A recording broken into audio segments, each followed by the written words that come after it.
Hi, my name is Marnie Williams, and I'm going to be discussing the hedonistic and ethical aspects of Epicureanism.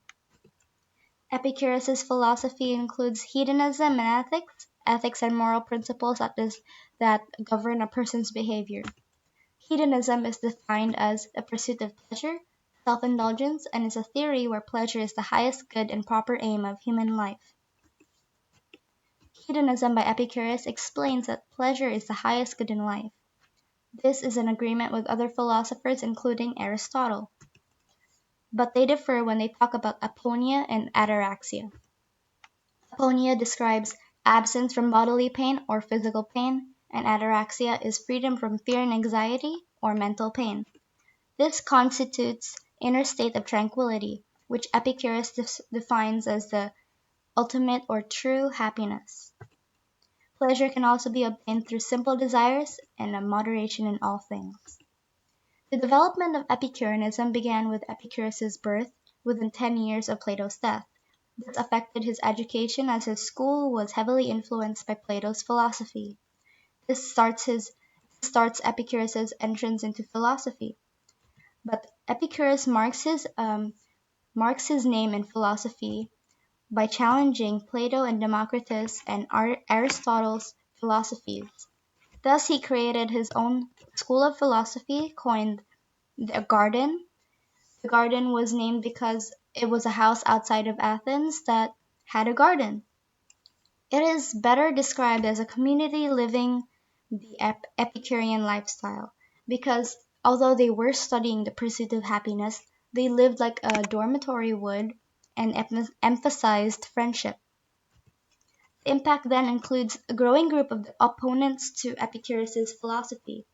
This is because Epicurus' philosophy includes proving that God in the afterlife does not exist.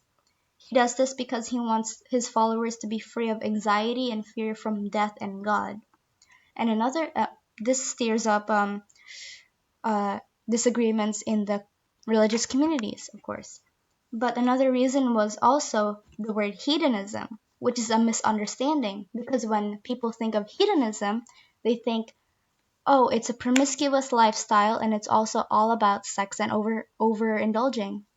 But Epicurus' take on hedonism is a contemplative and moderative decision-making process with self-indulgence. With his self-indulgence, he talks about and emphasizes that being self-indulgent is not unethical.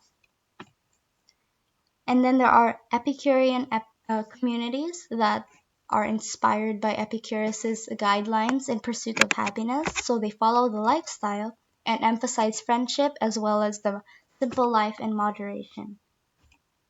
The impact today includes the Epicurean therapy. Many philosophies today are used as therapeutic strategies as people want to look for ways to live life and guidelines to follow in life. And Epicurus provides four rules, fourfold remedy to help one find peace, inner peace of tranquility. One is to not fear the gods. Two is to not fear death. What is pleasant is easy to attain, and what is painful is easy to endure. The first two talk about being free and from fear of God and death, as mentioned earlier, and the third and fourth are talking about unnecessary and necessary desires, because Epicurus' philosophy includes weighing your desires. You have to accomplish or fulfill your necessary desires. However, your unnecessary desires need to be weighed and contemplated over the value or the negative value of it. For example, if you are eating and you ate too much, a negative value of that would be you'd get a stomach ache or you wouldn't be able to pay for the food. If the pain afterwards is easy to endure, you would be able to take on this unnecessary desire. However, if you would not be able to handle the negative value of your desire, he advises you to cut that off from your life. The summary of this is the primary goal in life is happiness, and hedonism by Epicurus is moderate and sensible. Happiness is inner peace created by the absence of pain. Epicurus' unorthodox teachings garnered disagreements in the religious communities and as well as other philosophers, and Epicurean communities were established as they were inspired by Epicurus' guidelines and lifestyle. Epicurean therapy continues today as people follow Epicurus' pursuit of happiness. Epicurus gave a quote that says, "It is better for you to be free of fear lying upon a pallet, which is a straw mattress, than to have a golden couch and a rich table and be full of trouble." Thank you for watching.